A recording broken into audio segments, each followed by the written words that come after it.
لہذا آج اس ڈیبیٹ میں گاڈ کی ایگزسٹنس کو ثابت کرنے یا اسے ڈینائی کرنے میں سائنٹیفک ایویڈنس کو ایکسپٹ نہیں کیا جائے گا. لہذا آج کی ڈیبیٹ میں ایک بھی ایویڈنس کسی بھی مذہبی اسکرپچر سے نہیں دوں گا تاکہ جاوید اختر صاحب کے لیے وہ ان ایکسپٹیبل نہ ہو.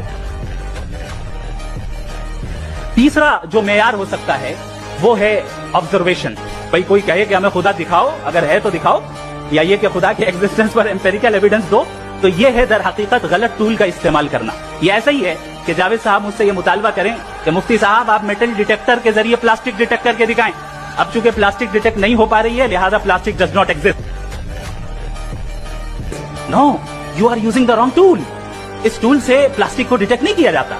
میں سمجھتا ہوں کہ گاڈ کے ایگزسٹنس پر امپیریکل ایویڈنس کا مطالبہ کرنا ایک بچکانہ مطالبہ ہے، اور ہمارے ریسپیکٹڈ جناب جاوید اختر صاحب اس اسٹیج سے اب بہت آگے نکل چکے ہیں. آخری چیز، انہوں نے کہا کہ خدا دنیا بنانے سے پہلے 150 سال پہلے یا کروڑوں سال پہلے کیا کر رہا تھا. ارے حضرت، چلیں بہرحال میں جواب دے دیتا ہوں. تمام تعریفیں اس کریٹر کے لیے جس نے اس یونیورس کو ایک مقصد کے تحت پیدا کیا ہے.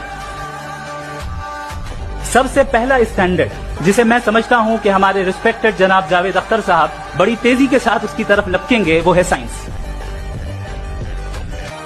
لہذا آج اس ڈیبیٹ میں گاڈ کی ایگزسٹنس کو ثابت کرنے یا اسے ڈینائی کرنے میں سائنٹیفک ایویڈنس کو ایکسپٹ نہیں کیا جائے گا.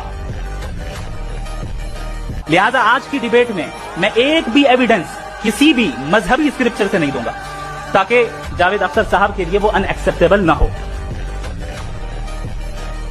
تیسرا جو معیار ہو سکتا ہے وہ ہے آبزرویشن. بھائی کوئی کہے کہ ہمیں خدا دکھاؤ، اگر ہے تو دکھاؤ، یا یہ کہ خدا کے ایگزسٹنس پر امپیریکل ایویڈنس دو، تو یہ ہے در حقیقت غلط ٹول کا استعمال کرنا. یہ ایسا ہی ہے کہ جاوید صاحب مجھ سے یہ مطالبہ کریں کہ مفتی صاحب آپ میٹل ڈیٹیکٹر کے ذریعے پلاسٹک ڈیٹیکٹ کر کے دکھائیں. اب چونکہ پلاسٹک ڈیٹیکٹ نہیں ہو پا رہی ہے لہذا plastic does not exist. No, you are using the wrong tool. اس ٹول سے پلاسٹک کو ڈیٹیکٹ نہیں کیا جاتا. میں سمجھتا ہوں کہ گاڈ کے ایگزسٹنس پر امپیریکل ایویڈنس کا مطالبہ کرنا